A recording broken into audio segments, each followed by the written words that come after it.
Members of the company, this is your Places call. Places, please. Places for the top of the podcast. Places, please. Get ready for a behind-the-scenes look at the glitz and not-so-glam of Broadway, education, and everyday life with Uncommon Sense. Join hosts Christopher Smith and Sharna Lopez as they bring you the best stories and shenanigans that seemingly prove how elusive common sense can really be. So take a little time for yourself to hang out with the dynamic duo Charnopher. And no leaving early, because you might just miss that 11 o'clock number. Stand by music. Music, go. Uncommon sense, the 11 o'clock number.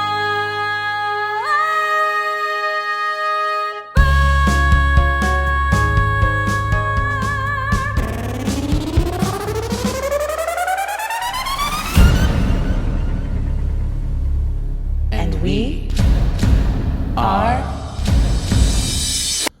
Charnopher.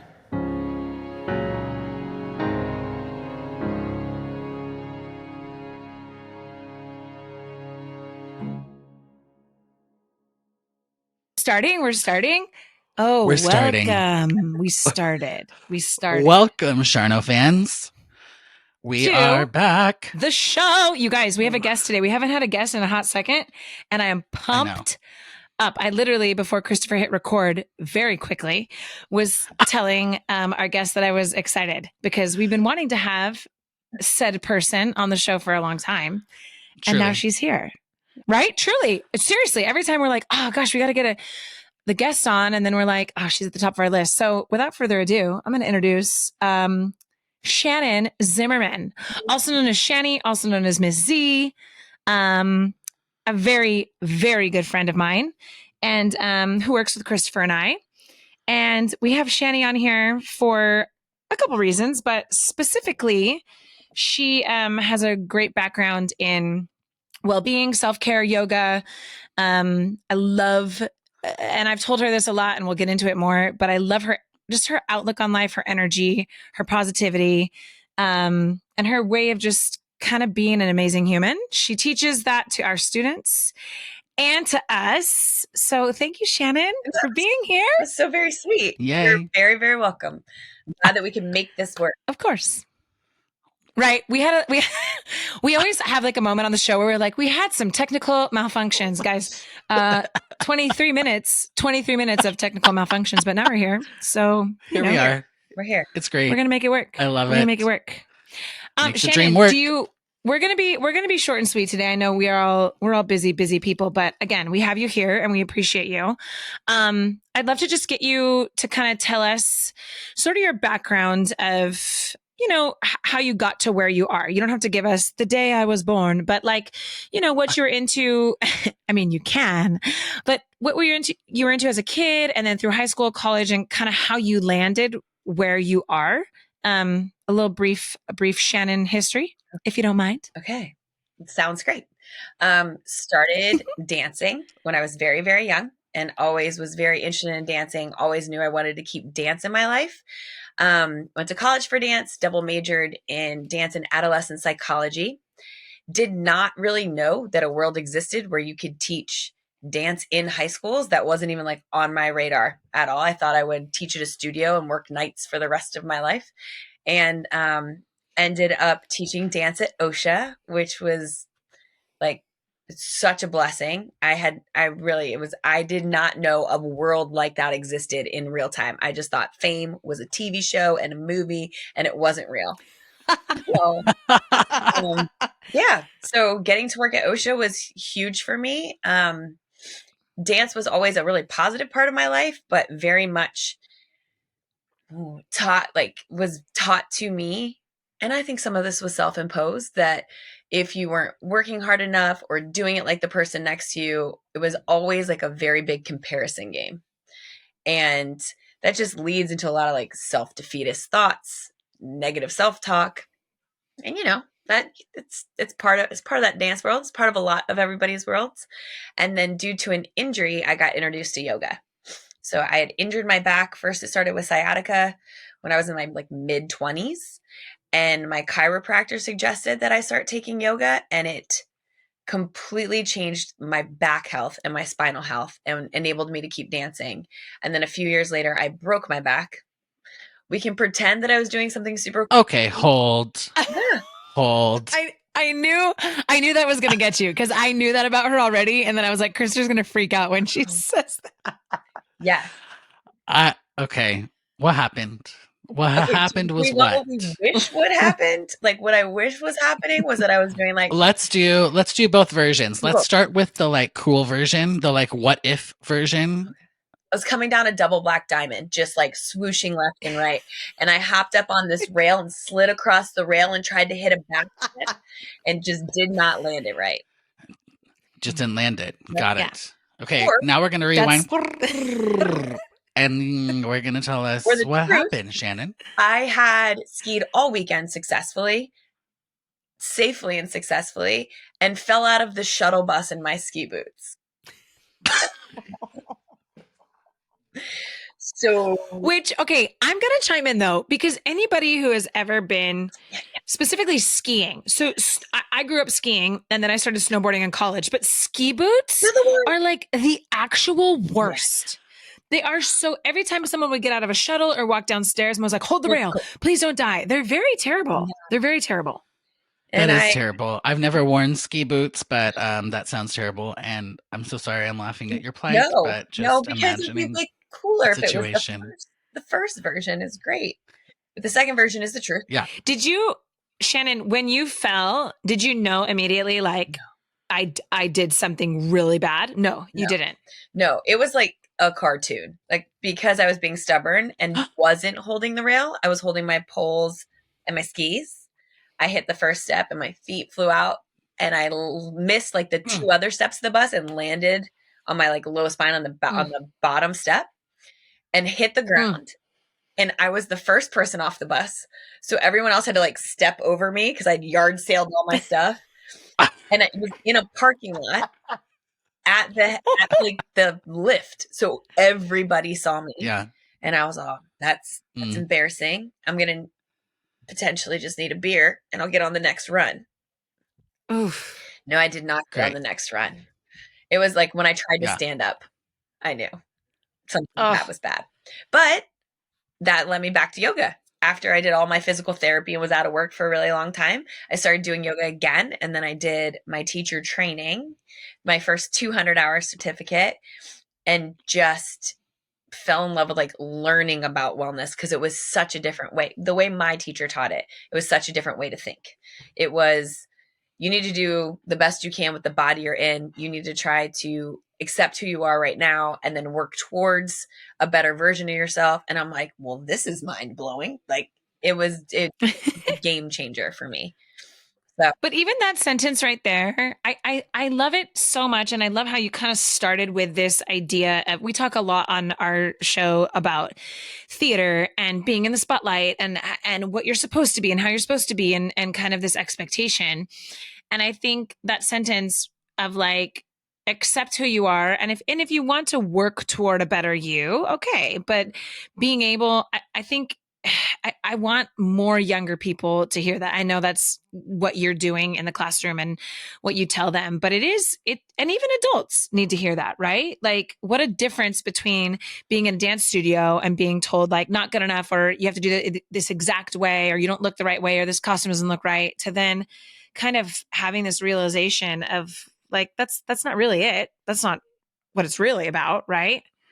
I love that. I love it. And it was definitely liberating for me. And we did a lot of lectures on anatomy. And there was a whole documentary that we watched about compression in your body and how if there is an issue with bone on bone, right? If like your mobility, your range of motion, if it's bone on bone, there is literally nothing you can do about it. No matter how much you stretch, no matter how much you strengthen, no matter how much you practice.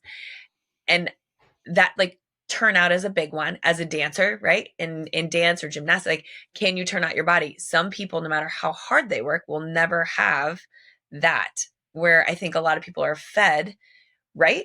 They're fed You're like, yeah. flexibility you can improve, and some flexibility you cannot. If your Achilles tendon is this big, you can only stretch it so much. And to learn that and be like, man, why are these people just telling me I wasn't working hard enough so I think there was a lot of tools and tricks that I've picked up along the way that I'm like, man, if I would have just known this when I was younger, it would have saved me so much stress. So yeah. And I think that's so, it's crazy because I want you to tell the story about how we met and how you got your job like teaching in the conservatories at OSHA. I think it's one of my favorite stories. So I will let you tell it. I will chime in because I always do, but I'm gonna let you tell it. And then I want to kind of cut to what you do teach today. And I think you saying, I wish I had heard that as my younger self is one of the biggest reasons that I love what you teach to our kids now. And I know you still teach dance elsewhere and you're a dancer and you teach yoga, but this well-being component, I think it's often overlooked in young people. And I really love this idea of ensuring that it gets taught and spoken to them early on. So they start to hear it and they start to know it, you know?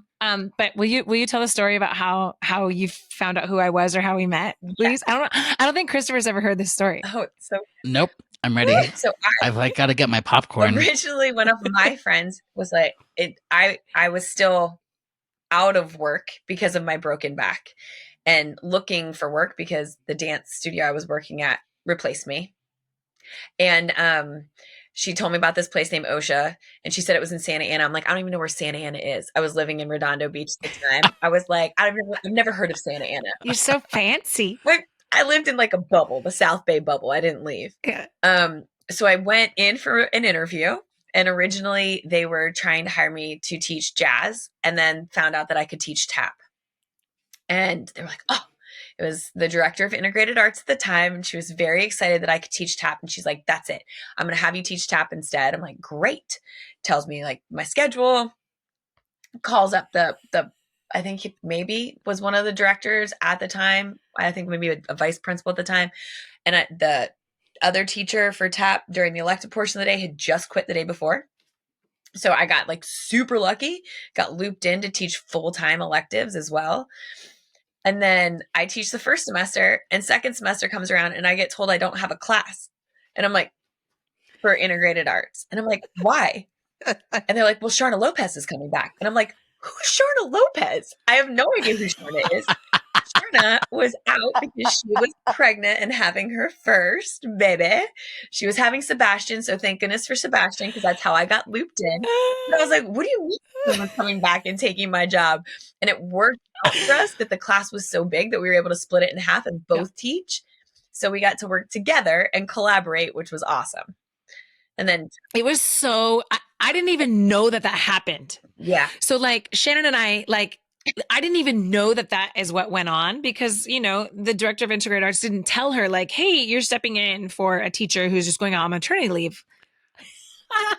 But then that might be back, important information. Just right? Yes. Yeah. So she was kind of like, who is this? Who's this girl? Like, why is she coming back in here taking my job? But it was actually, you're absolutely right, Shani, because there were so many kids in the class that we did get to split it, and it actually worked better for the students. And then we got to know each other, and we collaborated. But I didn't hear the story until quite a bit later, because I just remember we like kind of did our own thing. We were like, we got our classes, we're doing this. And then when you told me that, I was like, she didn't tell you that you were like coming in nope. to sort of like sub for me. Oh my gosh, so funny. Yeah, that was just a blink of an eye for a second. But I got lucky. It's so great. But then, you know, that's so great. Flip it around, we got to be super. So we taught tap together for a little while. You've taught tap in electives. You could teach any jazz class, and yoga, and then you taught hip hop for a long time in integrated arts up until a few years ago, which I loved. I loved that class. Yes, for the dancing and the choreography and what you were teaching the students, but I always loved your end of the semester project. Do you want to talk a little bit about like what you would do with the kids at the end of the semester? It was so fun because in integrated arts because not everybody is a dancer when they're in your class. And some of the kids are super excited and super pumped, but not everybody is. So for the final project, we collaborated and always shot a video. So the kids that were more into costuming and and everyone had to be in at least one section of the video to dance because it was a dance class. But then the other kids who were super passionate about filming or directing or like would set up our shot list, like, or worked on our costuming or edited the music, they all got to really feel ownership of part of the project. And it was always such a blast. We had the best time. We go off campus and shoot at these we had location scouts to find areas around Santa Ana. Always fun. It was kind of like a glorified, not really job, but it would be great. You know, it's like the kids are like, I don't know what I want to do. Do you want to be a location scout? Yes. You know, but important. Yes. So that we could. Yes, I do. But they would make like a full music video. They would. It was awesome. And most of the time they would put outros on it and like blooper reels, and it was cool. They'd shoot B-roll. It was awesome. So I'm thinking if I was in this video, I would probably be maybe a choreographer. Definitely. Wow. Kind of what I'm thinking. Wow. 100%. You would be doing the section where everyone marches. That's Correct. your section. Christopher is on his resume under dance experience. It says avid marcher. He's a very good marcher. Did you say that? Mm-hmm. Yeah.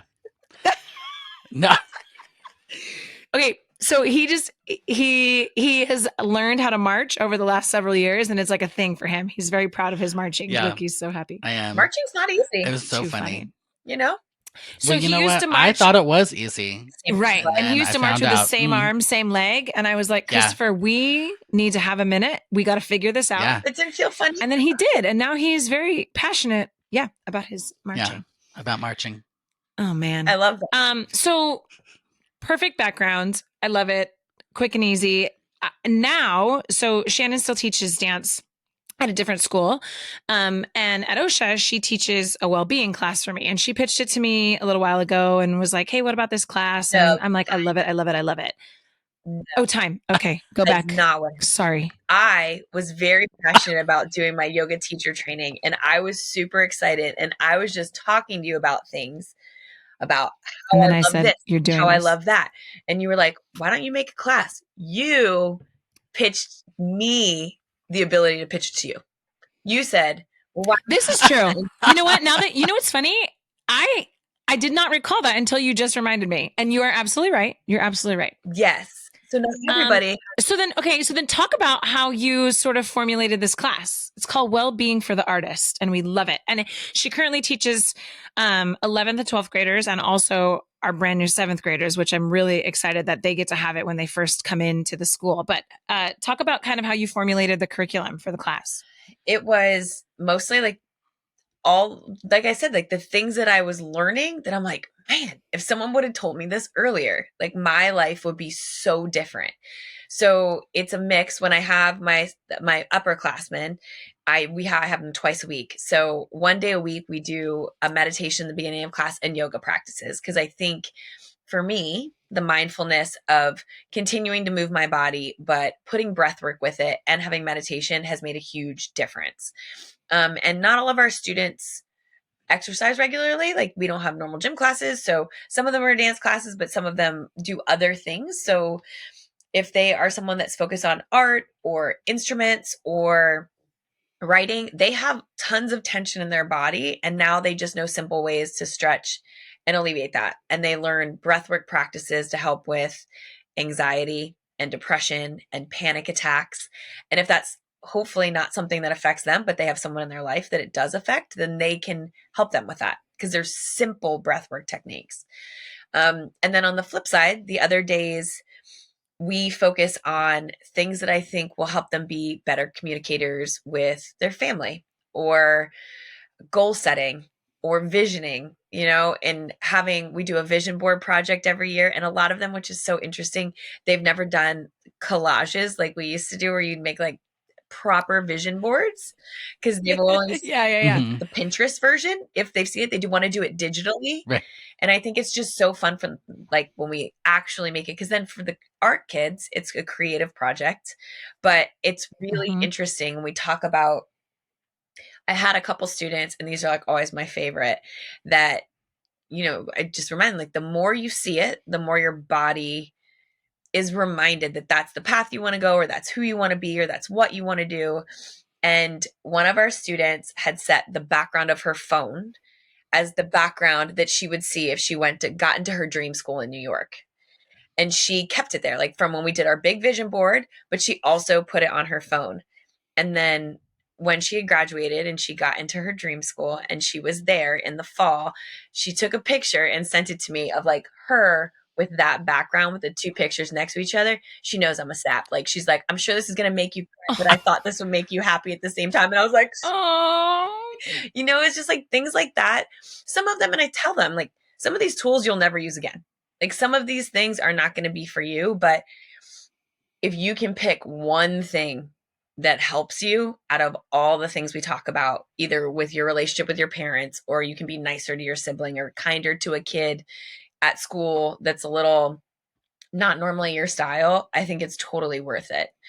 And learning how to set goals that are not only realistic, but also huge ones, so that, and then understanding like a pathway to get there, that it's just not going to happen because you wish it to be, like, you got to work for it along the way, and just kind of, yeah. But that's the hard part. It is the hard part. But it's not just the working part, but really finding what that path looks like. Right. That can be a real challenge. I loved, one day I went into your class, I think it was a couple years ago now, and you were talking with the students about, I don't know what the lesson was, but I just remember specifically what they do when they first wake up. Oh. Mm-hmm. So, and they were going around the room and they were talking about like what they do, what's their first thing they do when they wake up. And it made me stop, and like, I was like, shoot, I feel like I need to take this class, because I feel like maybe I need to learn some things, because some of them were Same. and I don't know if maybe you had already spoken with them about it, and then this was like the follow-up, but they were talking about how instead of like going straight to social media, they'll like open a Pinterest board of inspiration, or they'll text their friend like a good morning happiness text or whatever. And I was like, why are these kids better than me? Like, I was like, dude, I was so impressed because they were being very, specific about what they were saying. And they were so into it. I don't know. Like, what is that lesson that you're teaching them? We were just talking about mindfulness of consumption, of the things that you consume. And a lot of times we focus on the things that you eat and drink, like those things that you need to have a healthy body that way. We're talking about all of the things you consume and how it affects your brain. And, like, whether you know it or believe it or not, like, that energy is coming into your body in some way. At least I believe that. But that is the trippy thing. Like, I think that we started this course, what do you think, like 6 years ago? Yeah. Maybe probably 6, because it started the year I started. So I think, yes, 6 years ago. Okay. So the difference in the responses from the students, like, I've had to switch. I mean, you always want to like freshen up your lesson plan, but there are things I've had to change because mental health is now actually talked about, and the kids are hearing it, which is amazing, from more ends, and more people are understanding that just because they're young, that they do understand it too, and that they do have their own actual real problems. It's not just adult problems. They need to talk about these things as well, and that they're capable of talking about them in a really mature, straightforward way. So no, like 5 years ago, it was, I grab my phone and look on Instagram, TikTok, like whatever. That was always their response. And now I agree, they are also better than me, because I will turn off my alarm in the morning. I mean, most of the classes are just to like remind me that I shouldn't be doing these things, but they're like, journal for 5 minutes. And then I like maybe think and sit to myself, and like, they are very conscientious of what they do. And some of them are like, oh yeah, I'm totally on my phone. Most of them, the nighttime is their issue.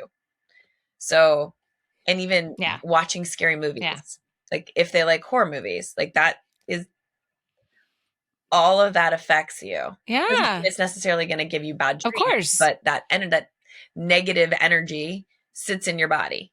So, and like different ways to shake it out. Yeah. Yeah.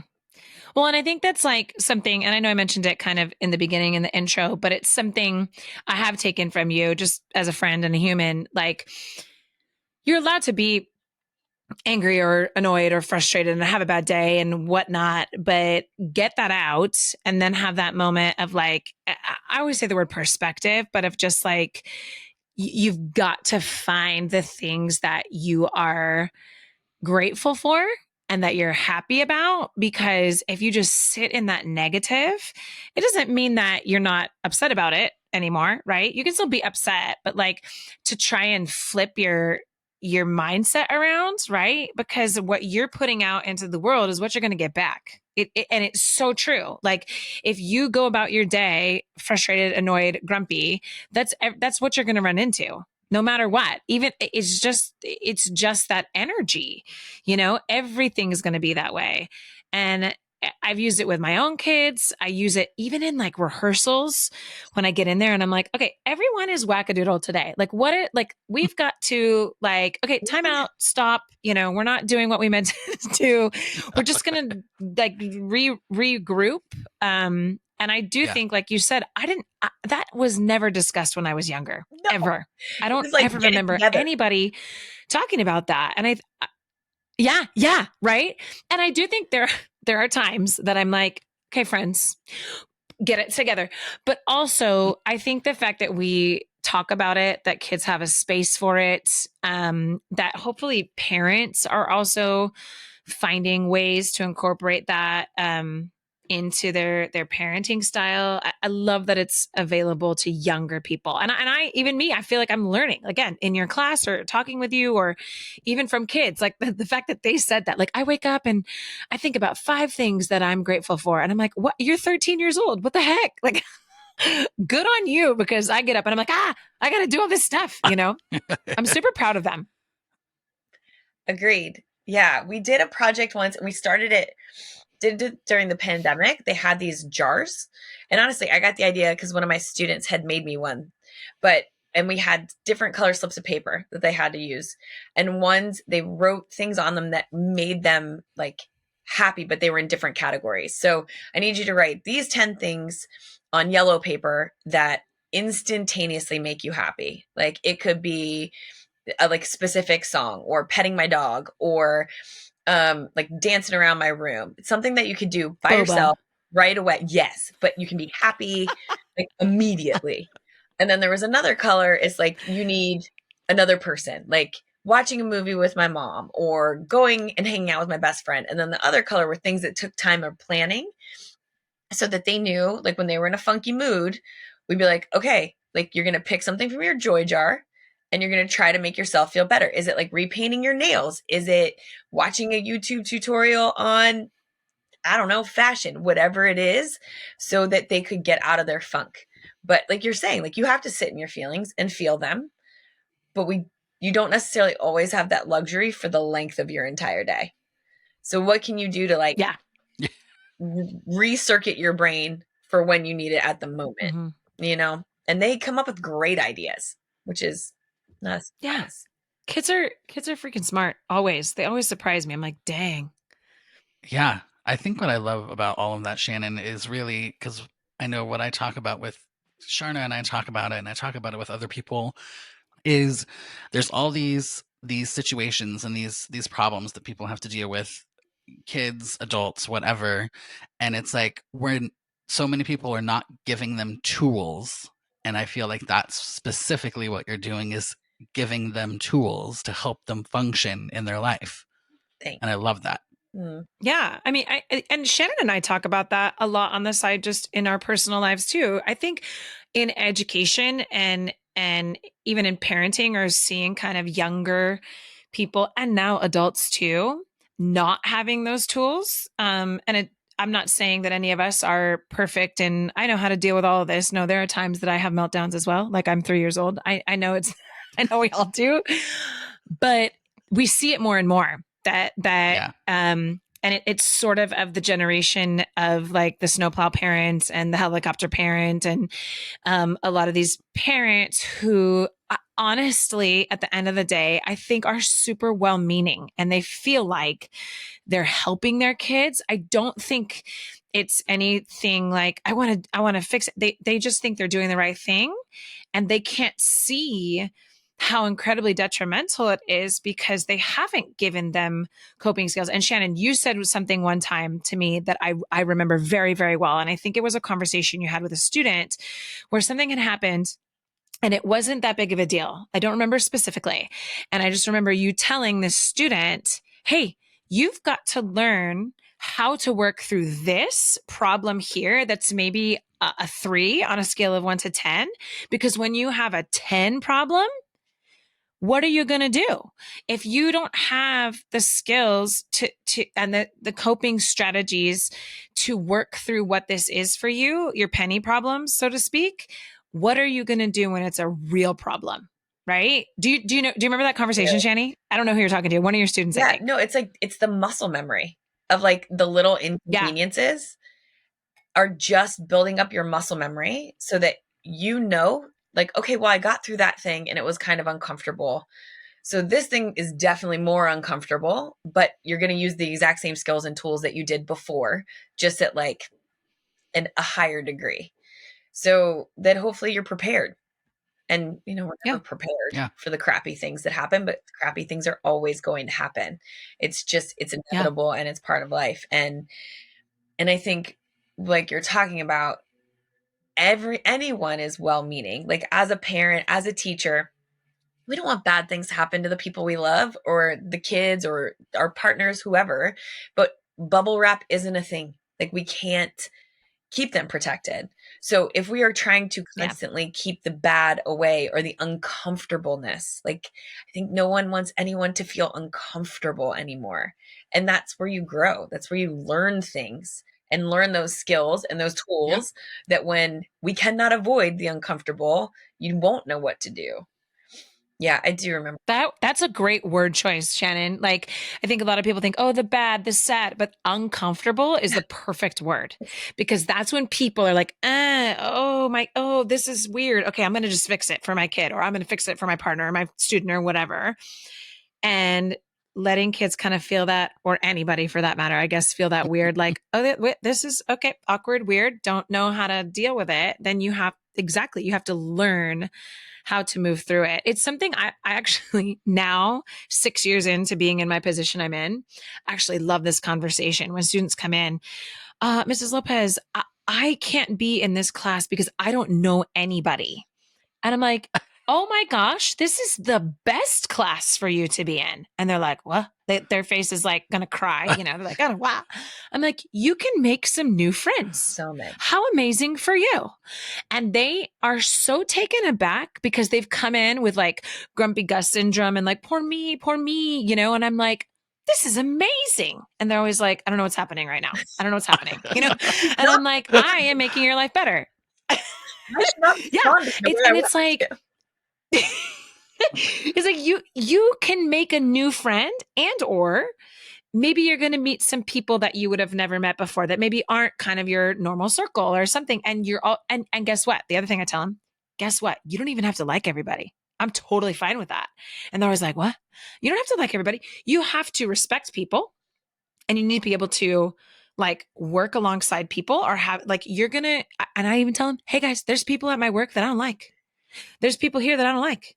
That's just life, And I think them being put into that situation instead of always having their best friend and I have the perfect thing and this is here, like they have to learn that being uncomfortable. I love that. Yeah. I don't normally use that word. I normally use like they're mad or they're sad or they don't like it, but that is so spot on. Yeah. And I think it's really difficult in this era of these children who just kind of have everything catered for them, Yeah. And we're used to everything right away. We're used to, if this isn't making me happy, then I'm going to turn immediately and find something else that will make me happy. And it's just such a slippery slope because if they're learning negative coping mechanisms with instant gratification at such a young age, that only gets worse and worse, right? Your Instagram's not going to do it for you when you're older, situation's bigger, you're reaching for other things. So just like learning how to, and like you were saying with being uncomfortable with kids in your class, you're not going to, if you don't learn, if we always keep you with your friends and you don't learn how to deal with kids you don't like, you're going to have to work with people you don't like your whole life, unless you're some magical entrepreneur that makes $1 bajillion working for yourself, that never has to talk to anybody. But that's not everyone. Yeah. Like, yeah. You got to figure it out. And it's a skill, it's a life skill, learning how to get along and work with people. Like, I love putting kids in groups in classes, and you see that look on their face when they're like, are you kidding me? I will kill you now because you just put me with this person that I don't get along with. And I'm like, you're going to be just fine. And then sometimes, Shannon and I traveled together to Europe a couple years ago with a big group of students. And there was just this big, like, I can't sit next to this person on the plane because I don't know them. And then by the end of the trip, they were like crying because they didn't want to leave each other, and it's just like, they have to be put into that situation to learn, like, going outside of your comfort zone is a good thing for you, to try things. I mean, I don't want like to you be said friends. earlier, Sharna, a lot of it's about putting things in perspective too, because it's like, what is really the worst that's going to happen to you right now? Like, literally, what is? Are you going to have a heart attack? Like, physically die? No, probably not. So just go try it, and maybe you'll cry. And that's probably the worst that will happen. Yeah, honestly. It's intriguing. And Shannon, I think too, like you said, the instant gratification. Jerry, one of my favorite things Jerry likes to say, my husband, to the kids when they're like, oh, I'm bored. He's like, I'm so glad.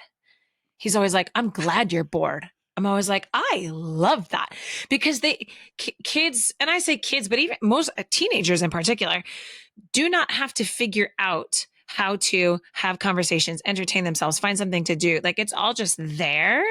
And that idea of, even, again, I'll reference our trip a couple summers ago. Like, we came across a few school groups that they were sitting down for lunch, and these kids were all on their phones, sitting next to each other, all sitting down, all just on their phones. And we sat down one day to do like a creative writing reflection thing. And I remember just sitting there looking around like, these kids are interacting, they're talking with each other. Like, it's so important for them to have those moments to create human connection and not just try and find it through their social media, Agreed. Totally. And I'm finding more and more crazy. kids like have crazy restrictions with their phones. Like, kids older and older, like, yeah, I don't have any social media. Or even juniors and seniors, they're like, I deleted all my social media. I realized it wasn't good for me. And I'm all, yep. Oh, tell me more about that. They're like, well, I just always felt like crap after I got off, and I wasted so much time. I just don't think it's healthy. And I'm like, yeah, alrighty then. I'm finding too, I don't know if you guys have noticed it, but a lot of, so many studies have come out now about social media, and even just technology, but social media in particular. We have a lot of 7th graders who do not have phones. So there were years, like the past, I would say 4 or 5 years, especially pre-pandemic, every 7th grader had a phone, because we do Google Classroom and we do a lot of things through Instagram. And now, even just this last audition process, kids were like, can I email you my song? Because I don't have a device to play my song from. And I'm like, what do you mean? They're like, well, I don't have a phone. And I'm kind of like, yeah. Like, I was like, this is great. The pendulum is sort of going back the other way a little bit, hopefully, because I think we're learning a lot about the effects of, technology with young brains. Which hopefully that helps. Yeah. Well, let's hope, right? Shannon, Shannon, I'm gonna ask adult wise. Wait, what'd you say? Where you laughed, but I didn't hear what you said. I was just gonna say, so Shannon, and then you should go, because I dominate conversations. Your turn. Go. I was really just gonna ask what Shannon is in the middle of doing now / what she's working towards next. Yeah. I am actually working on getting additional coursework for yoga, because I want to continue learning. I think that there's just so many fascinating areas of yoga. I just got done taking a Sanskrit class, so I can speak the language of yoga properly. Yep. I love that. Okay. Christopher's face is like, what? But you got to talk, Sanskrit Shannon, talk class? About it. Yeah. So I can't even talk. yoga postures, like the proper names for yoga postures, are all in Sanskrit. Like traditional yoga postures are in the language of Sanskrit. So most people don't use them, because they're very long, and your class, the students don't necessarily know what they are until you teach them. They're very long, they're a mouthful, and most people say them incorrectly. So even the poses and postures that I knew before, like the one most people would hear were like Shavasana, right? This, you do it at the end of class where everyone's like, we're napping. You're like, you're not napping. It's like a good pose. That's Sanskrit. Shavasana is Sanskrit. Yeah. Okay. I didn't know that. So Also, anything, I would be the person that's literally napping. I mean, A lot of people do. you do. But like the asana portion, that just means pose. So for Shavasana, it's corpse pose. So that everything that you hear that it's a posture ends with the word asana, which like that's another one right there. Like I know how to say that word, but when you take these more in-depth classes, you learn that, there's inflections just like any other language. There's proper ways to say it. So that's been really fascinating. The place that I'm taking it through is called Raw Yoga, and they just do a really interesting, usually when you do a 300-hour program, you have to go away for like a month at a time, which means I don't know who are all these people that don't have jobs for like a month at a time. And like, I know. That's crazy. Like, who are you? But I guess maybe what if you literally worked at a yoga studio like full time, and then they're like, okay, Yes, we're can gonna send go you. get more training. Yeah, you get your class is subbed, and then you go, which would be delightful. But I love my job. But this one, I can just you can pick and choose which courses you want to take, which is awesome. So I can really focus on like all kinds of different things. I took an esotericism class, which I looked at that like 4 or 5 times and didn't know how to say the name of the class. I know. Didn't know how to say the name of it before we got into class. And the teacher was asking something. She's like, does anyone have any questions before we start? I'm like, how do you properly pronounce this English word? Like, it's long. So it's been great because I get to meet a ton of new people. I really enjoy meeting people, being in classes where I don't know anybody, because I get to hear everybody else's. It just fascinates me when we talk about a subject, and we all have some common ground because we're all yoga teachers. Everyone already has their 200-hour certification. So this is just an advanced course, but that you can still, everyone has such different opinions, and it's just usually a very safe space to have hard discussions, because I think my experience is that everyone's very understanding and open-minded about other people's opinions, which is like the most beautiful way to have That's a rarity, right? Yeah. So yeah, and I've been learning so many new tricks. I'm destroying my students in class in the best ways. So yes. Yeah, I'm proud of you for doing that. I know that's a big undertaking, and you've been working hard at it, and it's something I admire about you just as a person. You're always so great at like setting a goal, or I'm going to do this, and you really stick to it. And you did that crazy, I don't know what it's called when you did your like hike that was like similar to scaling a mountain, but what was it called? Like, what was the title of it? 29029 Everesting. So yeah, so she like literally climbed Mount Everest, but not climbed Mount Everest, and like rocked it. So don't shake your head like you didn't do something amazing. Okay, well, I'm going to correct because that was pretty crazy. Literally, because that is not what happened. She literally climbed Mount Everest. No, she didn't.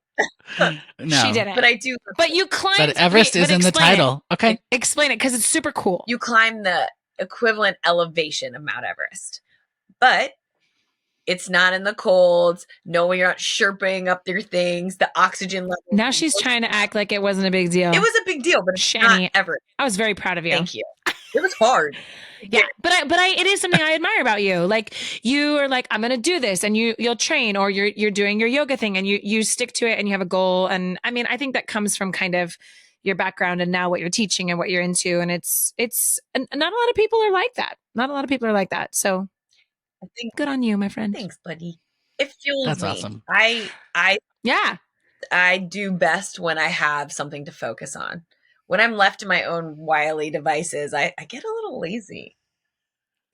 Oh. I think that's where I'm at. It's like, what? I need a little Shanny over here. Christopher, do you have any other questions for Shanny? I don't, but I felt like you were going to ask something else when we were overlapping? Do you I think it was remember? probably about her next Everest thing. thing. Yeah. Oh, her but I love that Everest you thing. asked her Got about it. her yoga training, which is oh no, I Yeah. was gonna ask something else. I know it. See, I knew know it. it. Okay, if you could, because I know you teach our students who are children, if you could give adults one, like if they're like, hey, I have no well-being, I have no self-care, I'm a crazy person, I'm a mom or a dad or a lawyer. If there was like one place somebody could start to, like, maybe I can take a small step to self-care, what would you say would be an easy, like, first step into maybe being a little more mindful about self-care? I love that question. That's so hard. Honestly, or a couple. If you can't choose one, you could do a couple. I think the number one thing that I started with that helped me the most before I did all my journaling or all my yoga was a gratitude practice. And that's something that the kids do at the top of every class. Something in the last 24 hours when you wake up in the morning, that the first thing you think about is something that's happened in the last 24 hours that you can be grateful for.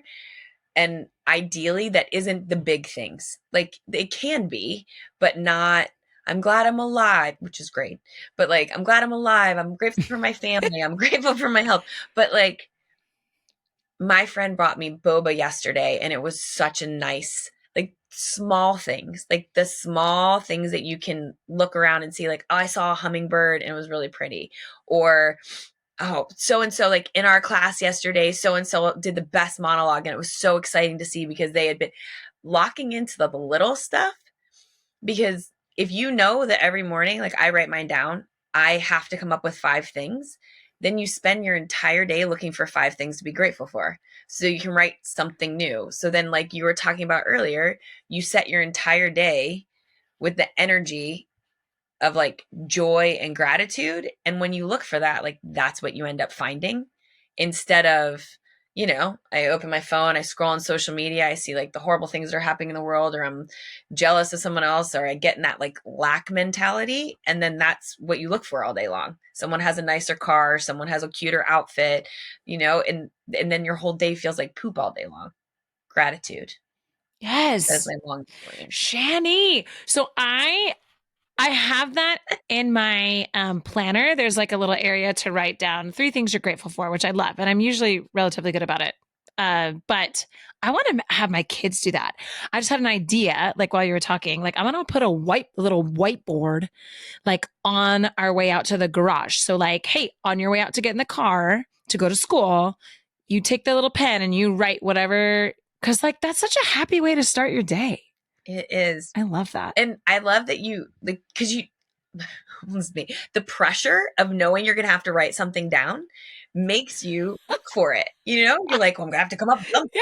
Yeah. You don't want to be boring. You don't want it to be the same something. So you have to find something to write down. So then you're looking for it. Yeah. And then you're noticing, like, man, like those trees are really cool and they're blooming right now, And just instead of saying, stopping to really appreciate the little things. I love that, because I do think, and I've said this to you too, there's often times where you get overwhelmed or I get overwhelmed and I'm just like, oh, I have to stop. I'm grateful for my family, my health, my job, like the big things, which you should be grateful for. Right. But finding those little things, I love that. I really, really love that.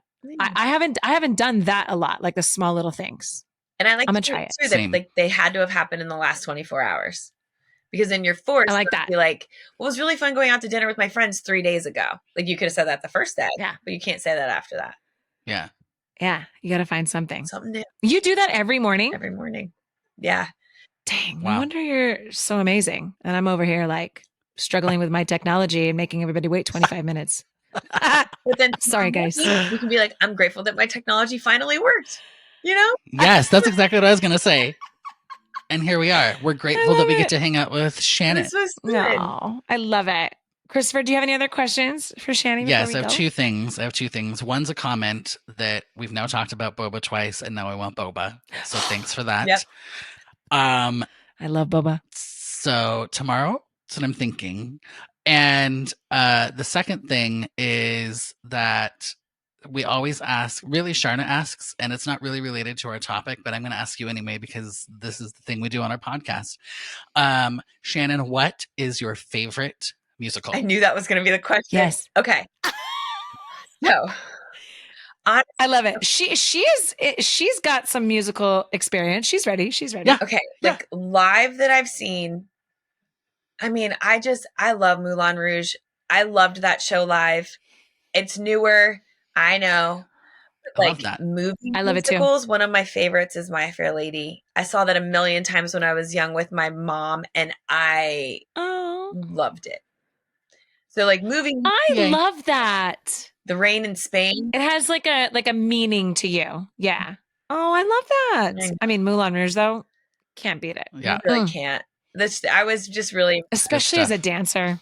yeah, I was really Yeah. impressed. I love a lot of shows, but that one holds I was pumped, and I surprised my sister and took her to see it for her 40th birthday. So it was just like so much bang for your buck. It was awesome. Yeah. Yeah. And My I Fair love Lady that. is interesting. It's like, Jerry grew up with Oklahoma and The King and I and these shows that I'm like, what? Those are your favorite? But like it's nostalgia to him, He loves it. Yeah. My Fair Lady. All right. Well, Yay. Shannon, thank you. Thank you for taking time and being patient with our technology and for giving us all the gratitude and joy tips. We love that about you. And we finally got to have you on because we've been waiting a long time. Hooray. I'm glad. Thank you so Hooray. much for being on. So welcome. It was super fun. All right, everybody. Thanks for listening. Follow us on Instagram at Charnopher Official. Check out uncommonpod.com if you want to know more about us, maybe get some merch. Like and subscribe on YouTube. And on that. Sorry. Okay, Shannon interrupted without interrupting. She's like, merch? Yes, correct. All right. So anyway, on that note, Charnopher out. And Shannon. And Shannon out too. Shannon's out too. She knows the Yeah. job. She knows. This concludes another episode of Uncommon Sense. If you're ready for more of this fresh, hilarious, and unique perspective on the world of entertainment, education, and life, be sure to subscribe right now to catch every episode. If you gasped, laughed out loud, or even snorted, share the show with your friends and aspiring entertainers because, let's be real, sharing is caring. For more Charnopher, tune in to their witty insights by checking out the website uncommonpod.com or connecting on social media. Tune in next week and get the real insider scoop on another episode of Uncommon Sense.